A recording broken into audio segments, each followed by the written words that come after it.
9 अगस्त 2024 को ब्राजील में एक प्लेन क्रैश हुआ जिसने पूरी दुनिया को हिलाकर रख दिया। वोएपास फ्लाइट 2283 जो कास्कावेल से उड़ान भरकर साओ पाउलो के गारुलियस एयरपोर्ट जा रही थी, विन्हेदो शहर के पास क्रैश हो गई। इस हादसे ने एक बार फिर से एविएशन सेफ्टी पर सवाल खड़े कर दिए हैं। ये त्रासदी हम सब के लिए एक रिमाइंडर है कि हवाई यात्रा कितनी डेलिकेट हो सकती है, और ये दिखाता है कि सेफ्टी रूल्स फॉलो करना और एक्सीडेंट्स के रीजंस जानना कितना जरूरी है। इस घटना ने कई परिवारों को गहरे दुख में डाल दिया है, और ये हमें याद दिलाता है कि हर उड़ान के पीछे कितनी मेहनत और जिम्मेदारी होती है। हमें एविएशन सेफ्टी को और भी गंभीरता से लेना होगा ताकि भविष्य में ऐसी घटनाओं को रोका जा सके। इस त्रासदी से हम सबको सीखना चाहिए और सुनिश्चित करना चाहिए कि हवाई यात्रा सुरक्षित बनी रहे। क्रैश हुआ प्लेन एक ATR 72500 ट्विन इंजन टर्बोप्रॉप था, जो छोटे रूट्स के लिए जाना जाता है। प्लेन में क्रू के 6 मेंबर्स के साथ टोटल 48 पैसेंजर्स थे। हादसा एक रेजिडेंशियल एरिया में हुआ, लेकिन अच्छी बात यह रही कि जमीन पर किसी को चोट नहीं आई।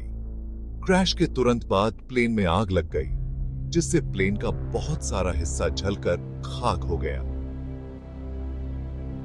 इस हादसे ने एविएशन इंडस्ट्री में एक बार फिर से सेफ्टी मेजर्स पर सवाल खड़े कर दिए हैं। ATR 72500 एयरक्राफ्ट अपनी रिलायबिलिटी और एफिशिएंसी के लिए जाना जाता है, लेकिन इस दुर्घटना ने सभी को चौंका दिया। अब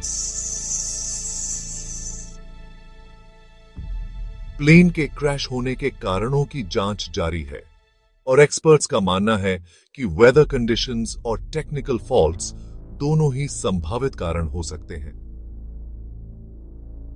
इस हादसे के बाद लोकल अथॉरिटीज ने तुरंत रेस्क्यू ऑपरेशंस शुरू किए और सभी पैसेंजर्स को सुरक्षित निकालने की कोशिश की।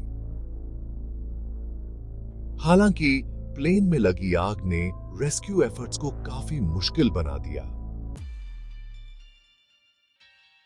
हादसे की खबर मिलते ही रेस्क्यू टीम फौरन घटना स्थल पर पहुंच गई।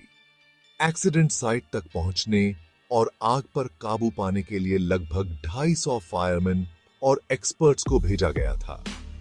हालांकि प्लेन को हुए नुकसान और भयानक आग की वजह से रेस्क्यू ऑपरेशन बहुत मुश्किल हो गया था।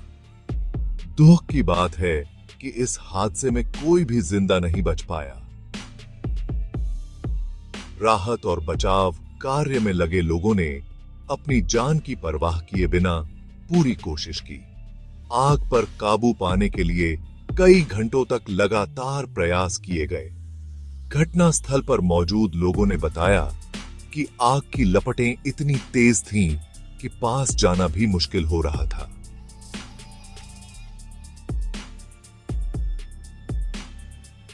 इस दौरान मेडिकल टीम्स ने भी अपनी सेवाएं दी, लेकिन दुर्भाग्यवश किसी को बचाया नहीं जा सका। हादसे के बाद घटना स्थल पर एक ट्रियाज एरिया स्थापित किया गया था ताकि किसी भी संभावित जीवित व्यक्ति को तुरंत चिकित्सा सहायता मिल सके। अधिकारियों ने मीडिया को जानकारी दी और पीड़ितों के परिवारों को सांत्वना दी।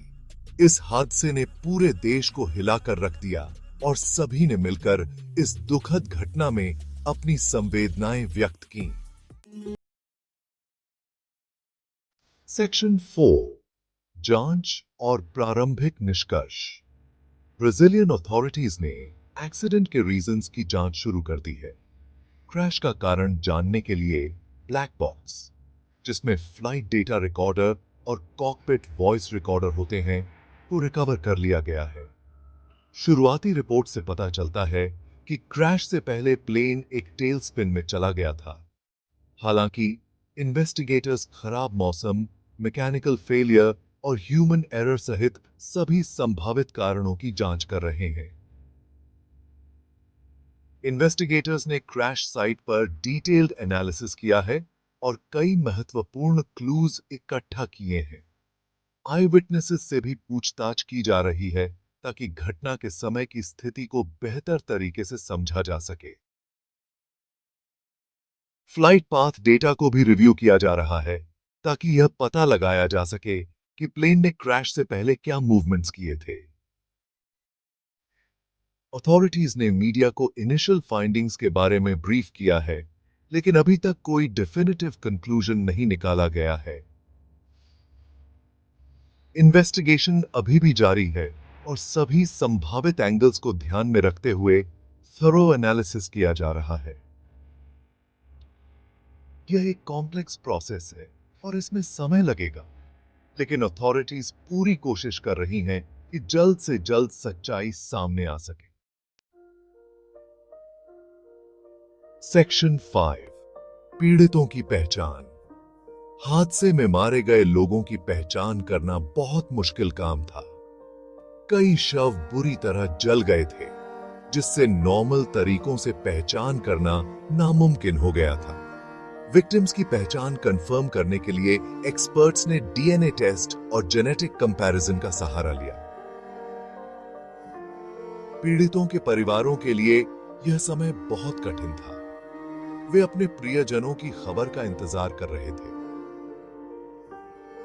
फोरेंसिक लैब्स में साइंटिस्ट्स ने दिन रात मेहनत की ताकि वे जल्द से जल्द पीड़ितों की पहचान कर सकें। अंततः जब पीड़ितों की पहचान कंफर्म हो गई, तो परिवारों को सूचित किया गया। यह एक भावनात्मक क्षण था। सेक्शन 6, विमानन सुरक्षा और भविष्य। यह हादसा एविएशन सेफ्टी के महत्व और ऐसी ट्रेजेडीज को रोकने के लिए लगातार कोशिश करते रहने की जरूरत पर प्रकाश डालता है। जांच के रिजल्ट से उम्मीद है कि फ्यूचर में ऐसी घटनाओं को रोकने के लिए इंपॉर्टेंट जानकारी मिलेगी। इस बीच एविएशन इंडस्ट्री को सेफ्टी प्रोटोकॉल्स की समीक्षा और उन्हें और मजबूत बनाने के लिए मिलकर काम करते रहना चाहिए, ताकि यह पक्का हो सके कि हवाई यात्रा जितना हो सके उतना सेफ रहे। इसके अलावा नई टेक्नोलॉजीज और इनोवेशंस को अपनाना भी जरूरी है, जो सेफ्टी स्टैंडर्ड्स को और बेहतर बना सके। ग्लोबल कोलैबोरेशन और नॉलेज शेयरिंग से भी एविएशन सेफ्टी में सिग्निफिकेंट इंप्रूवमेंट्स आ सकते हैं। इमरजेंसी रिस्पांस प्रोटोकॉल्स को भी लगातार अपडेट और प्रैक्टिस करना चाहिए, ताकि किसी भी सिचुएशन में तुरंत एक्शन लिया जा सके। अंततः सभी स्टेक होल्डर्स को मिलकर काम करना होगा ताकि हर फ्लाइट सुरक्षित और सुरक्षित रहे। इस चैप्टर में हम प्लेन क्रैश के बाद एविएशन सेफ्टी को बेहतर बनाने के लिए उठाए गए कदमों पर बात करेंगे। Pause 2s। सेक्शन 7, आगे की राह। हादसे के बाद एविएशन इंडस्ट्री ने जरूरी कदम उठाए हैं। बहुत सी एयरलाइंस ने नए ट्रेनिंग प्रोग्राम्स शुरू किए हैं ताकि क्रू और ग्राउंड स्टाफ तैयार रहे। नई टेक्नोलॉजीज ने भी बड़ा रोल निभाया है। Advanced radar systems, AI tools और रियल टाइम डेटा एनालिटिक्स ने सेफ्टी स्टैंडर्ड्स को मजबूत